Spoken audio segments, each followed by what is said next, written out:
جنگ کا نیا دور شروع ہوا تو پاکستان پیچھے نہیں رہے گا. اس بار بھارتی جغرافیائی حدود کو چکنا چور کر دیں گے. پاک فوج نے بھارت کو خبردار کر دیا. بھارتی فوجی قیادت کے اشتعال انگیز بیانات پر پاک فوج کا اظہار تشویش. ISPR کے مطابق پاکستان پوری قوت اور پختہ عزم کے ساتھ کسی قسم کی ہچکچاہٹ یا پابندی کے بغیر جواب دے گا. بھارت شاید پاکستان کے دور تک مار کرنے والے ہتھیاروں کی تباہ کاریوں کو بھول گیا ہے. بھارت اپنے لڑاکا طیاروں کے ملبے کو بھول گیا ہے. بھارت ایک نئے تصادم کی خواہش میں مبتلا دکھائی دیتا ہے. ISPR کے مطابق بھارتی دفاعی وزیر اور فوج اور فضائیہ کے سربراہان کے انتہائی اشتعال انگیز بیانات سامنے آئے ہیں. ایسے بیانات جنوبی ایشیا میں امن و استحکام کے لیے سنگین نتائج کا باعث بن سکتے ہیں. یہ غیر ذمہ دارانہ بیانات اس بات کی نشاندہی کرتے ہیں بھارت ایک بار پھر جارحیت کے لیے من گھڑت بہانے تراشنے کی کوشش کر رہا ہے. ISPR کے مطابق گزشتہ کئی دہائیوں سے بھارت نے خود کو مظلوم اور پاکستان کو منفی انداز میں پیش کرنے کا فائدہ اٹھایا.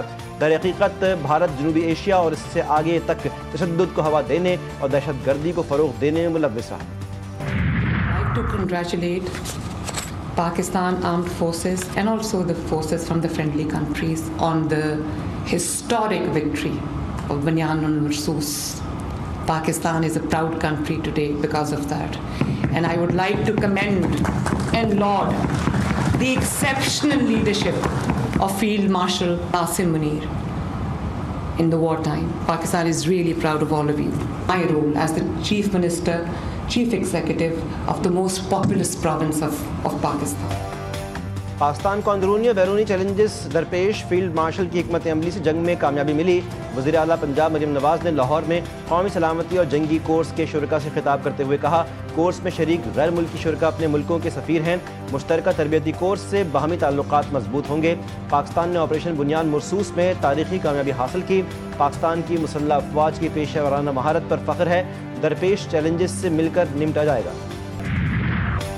فتنہ ہندوستان کے شرپسند مسلسل ناکامیوں پر بوکھلاہٹ کا شکار. خزدار کے علاقے زہری میں پرامن لوگوں کو ہراساں کرنے کی کوشش. سیکیورٹی فورسز کا بروقت آپریشن. 14 سے زائد دہشت گرد ہلاک، 20 سے زائد زخمی. ISPR کے مطابق سیکیورٹی فورسز نے متعدد ٹھکانوں کو کامیابی کے ساتھ تباہ کیا.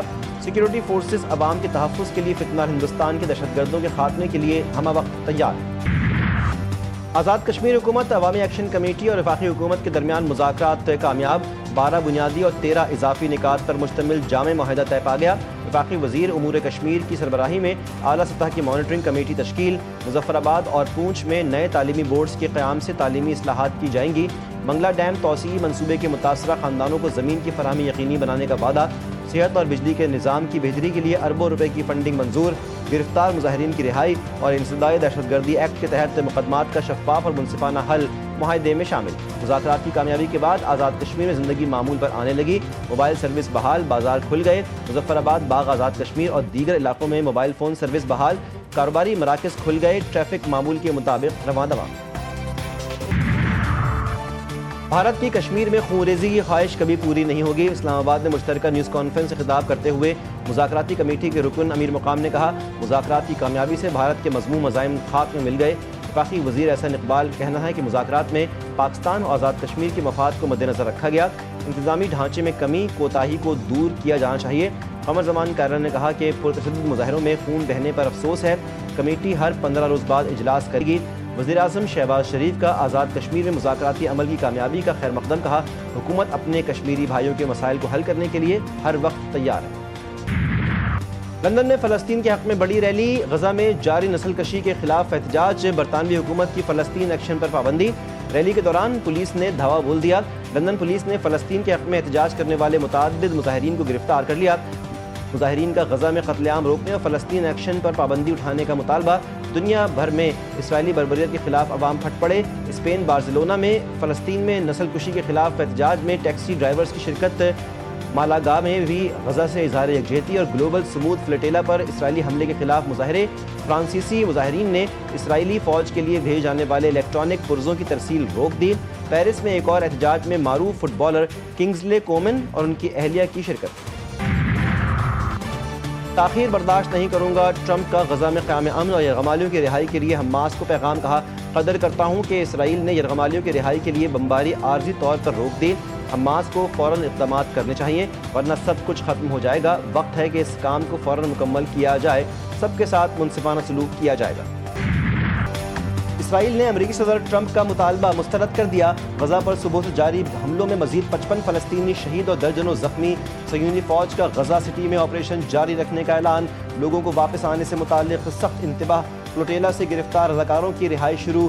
ترکیہ کے 36 افراد سمیت 137 رضاکار رہا. اسپیشل فلائٹ سے استنبول پہنچ گئے. ایئرپورٹ پر شاندار استقبال کیا گیا. غزہ ملبے کا ڈھیر بن چکا. امیر جماعت اسلامی حافظ نعیم الرحمان کا جلسے سے خطاب. کہا غزہ میں لوگ 2 سال سے مسلسل اسرائیلی بمباری کا شکار ہیں. حماس اس وقت بڑی طاقتوں کا مقابلہ کر رہی ہے. حماس نے اپنے جواب میں فلسطینی ریاست کی بات کی. حماس نے واضح کر دیا کہ برابری کی بنیاد پر بات ہوگی. نون لیگ کا پیپلز پارٹی سے سیز فائر اور باہمی مشاورت سے مرحلہ وار اختلافات ختم کرنے پر اتفاق. جاتی عمرہ میں لیگی قیادت کی ملاقات کی اندرونی کہانی. نواز شریف نے فلسطین میں قیام امن کے لیے حکومت پاکستانی کوششوں کی تعریف کی.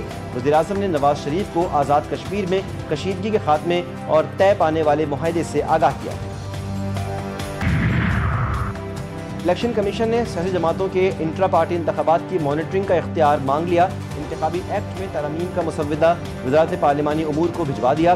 مجوزہ ترامیم کے مطابق کمیشن کی ٹیم انٹرا پارٹی انتخابات کا مشاہدہ اور رپورٹ تیار کرے گی. انٹرا پارٹی انتخابات کی رپورٹ پارلیمنٹ میں پیش ہوگی.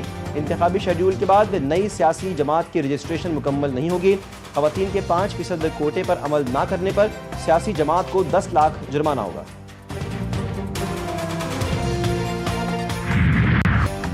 حکومت کا ٹریفک قوانین کی خلاف ورزی کرنے والوں کے خلاف سخت اقدامات کا اعلان. نئے جرمانے اور ڈی میرٹ پوائنٹ سسٹم متعارف. بغیر ڈرائیونگ لائسنس موٹر سائیکل چلانے پر 20,000، دیگر گاڑیوں پر 50,000 روپے تک جرمانہ. بغیر ہیلمٹ موٹر سائیکل چلانے پر 5,000 کا جرمانہ ہوگا. سینئر صوبائی وزیر شرجیل میمن کہتے ہیں کہ شہریوں کی زندگیاں محفوظ بنانا ضروری ہے.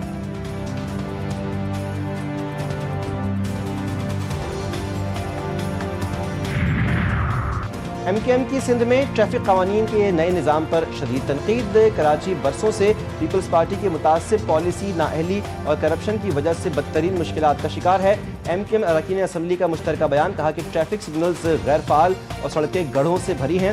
شہریوں پر بھاری جرمانے غیر منصفانہ اور ناکامیوں پر پردہ ڈالنے کی کوشش.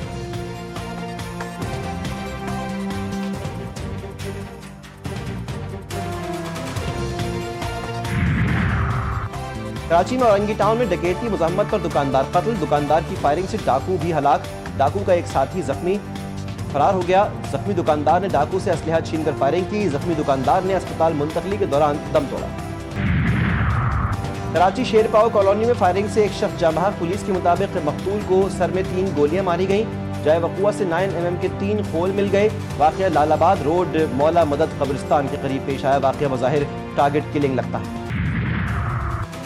گل احمد، یاماہا اور پراکٹر اینڈ گیمبل کے بعد فلپ مورس انٹرنیشنل کا بھی پاکستان سے کاروبار سمیٹنے کا اعلان. اہم شیئر ہولڈر فلپ مورس انویسٹمنٹ نے پاکستان اسٹاک ایکسچینج سے ڈی لسٹ ہونے کا اعلان کر دیا. گل احمد ٹیکسٹائل بھی کاروبار بند کر چکی ہے.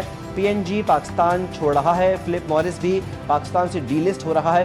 2 سے 3 برس میں متعدد ملٹی نیشنل کمپنیاں بھی پاکستان چھوڑ چکی ہیں. سول ایویشن اتھارٹی نے پاکستان کی 5 ایئر لائنز کی ریٹنگ جاری کر دی. ایئر سیال وقت پر پروازوں کی پابندی میں پہلے نمبر پر آ گئی. جنوری تا جون کے دوران وقت ڈومیسٹک پروازوں کی پابندی کی ریٹنگز جاری. سمندری طوفان شکتی کراچی سے تقریباً 480 کلومیٹر کے فاصلے پر بحیرہ عرب کے جنوب مغرب میں موجود. محکمہ موسمیات کے مطابق طوفان مغرب سے جنوب مغرب کی سمت بڑھ رہا ہے اور 5 اکتوبر کو بحیرہ عرب کے شمال مغربی حصے میں داخل ہونے کا امکان ہے. اس کے بعد شکتی طوفان مشرق سے شمال مشرق کی طرف رخ بدلے گا، جس کے نتیجے میں بدین، ٹھٹس، جاول اور مہلقہ ساحلی اضلاع میں ہلکی بارش کا امکان. قومی کرکٹر ابرار احمد زندگی کی نئی اننگز کے لیے تیار. لیگ اسپنر ابرار احمد کی شادی گزشتہ روز کراچی میں ہوئی. اسپنر ابرار احمد اور آمنہ رحیم رشتہ ازدواج میں منسلک. شادی کی تقریب کراچی کے مقامی شادی ہال میں ہوئی. دلہا کا شادی ہال پہنچنے پر دوستوں نے ڈھول کی تھاپ پر رقص کر کے استقبال کیا. ابرار احمد کا ولیمہ کل ہوگا. ولیمے کے بعد ابرار احمد ٹیسٹ میچ کے لیے کیمپ جوائن کریں گے.